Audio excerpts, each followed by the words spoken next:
ছবিটা দেখে চেনা চেনা লাগছে? হ্যাঁ, ঠিকই ধরেছেন। এ হলো অপার্থিব নৈসর্গিক প্রাকৃতিক সৌন্দর্যে ভরা লাদাখ। অ্যাডভেঞ্চার প্রিয় মানুষের কাছে এ হলো স্বর্গভূমি। আবার কেউ কেউ নিজের হানিমুনে প্রিয় মানুষের সাথে লাদাখের উঁচু উঁচু পাহাড়, বরফে ঢাকা চূড়া, শ্যামল উপত্যকা, মেঘহীন আকাশে হারিয়ে যেতে চায়।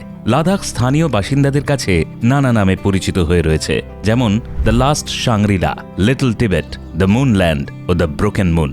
শীতের মরশুমে এখানে তাপমাত্রা -30 ডিগ্রিতে নেমে যায়, তাই লাদাখকে ভারতের শীতলতম মরুভূমিও বলা হয়। বরফ ঠান্ডা হাওয়া হিমালয়ে ধাক্কা খেয়ে তৈরি করেছে এখানে বৃষ্টিচ্ছায় অঞ্চল। বৃষ্টি কম হয় বলে এখানকার আবহাওয়া বেশ শুষ্ক। লাদাখ উত্তরে কারাকোরাম রেঞ্জ এবং দক্ষিণে জান্সকার পর্বতমালা দ্বারা ঘেরা। এ তো গেল লাদাখ সম্পর্কিত কিছু তথ্য। কিন্তু অতি সম্প্রতি লাদাখ কেন বারবার খবরের শিরোনামে উঠে আসছে? আর্টিকেল 370 সরে যাওয়ার পর থেকে লাদাখের বর্তমান পরিস্থিতি কেমন?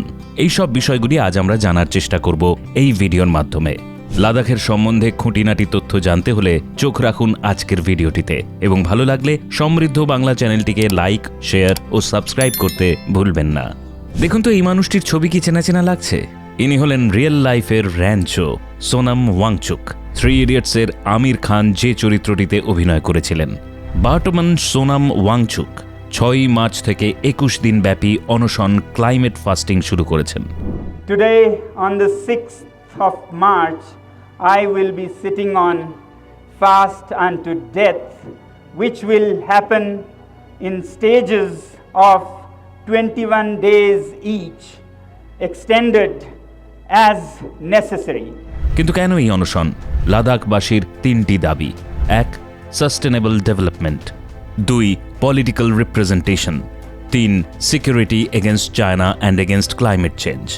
লাদাখবাসীর মতে আর্টিকেল 370 জারি থাকাকালীন যে সমস্যাগুলোর সম্মুখীন তারা হয়েছিল, 370 বাতিল হওয়ায় সেই সমস্যার থেকে তারা মুক্তি পাবে।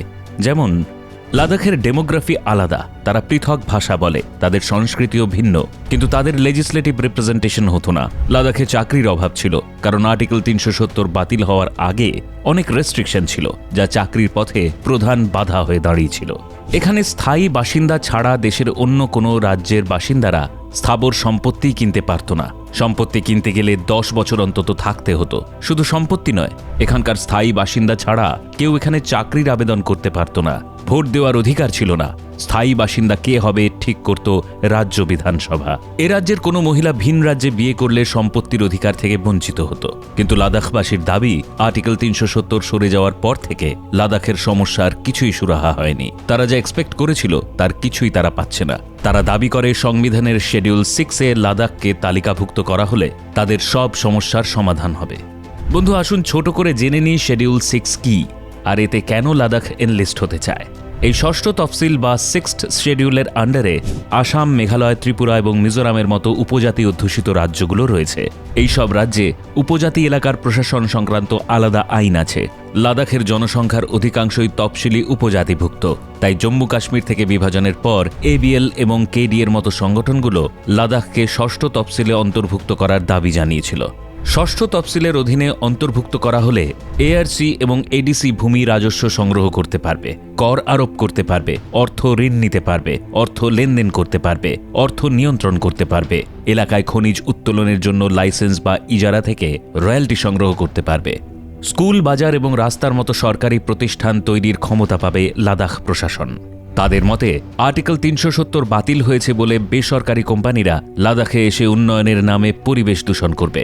লাদাখের ডেভেলপমেন্টের জন্য 6000 কোটি টাকা বরাদ্দ হয়েছিল, যা ঠিকভাবে ব্যবহৃত হয়নি, কারণ এই ফান্ড কিভাবে ব্যবহৃত হবে তা ব্যুরোক্রেসির হাতে ছিল, লাদাখের জনগণের হাতে নয়। 12,000 চাকরির প্রতিশ্রুতি করা হলেও মাত্র 800 চাকরি দেওয়া হয়েছিল। তাদের মতে সাধারণ মানুষই যদি পলিসি মেকিংয়ের ক্ষেত্রে অংশগ্রহণ না করে, তাহলে আগের অবস্থা থেকে এখন কি পার্থক্য রইল?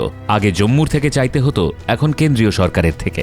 লাদাখবাসী মনে করছেন সেন্ট্রাল গভর্নমেন্ট তাদের প্রতিশ্রুতি রাখছে না।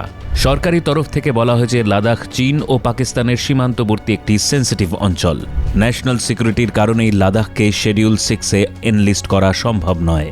আর এরপরই তাদের দাবি না মেনে নেওয়ায় ওয়াংচুক ক্লাইমেট ফাস্ট শুরু করেছেন এবং লাদাখের জনগণের কাছ থেকে ব্যাপক সমর্থন তিনি পাচ্ছেন। ভবিষ্যতে এই অনশন কতদূর কার্যকরী হবে তা সময় বলবে, কিন্তু আপনারা কি মনে করেন? সরকারের কি লাদাখকে ষষ্ঠ তফসিলে অন্তর্ভুক্ত করা উচিত? যদি উত্তর হ্যাঁ হয় তাহলে এর সপক্ষে আপনার যুক্তি কি?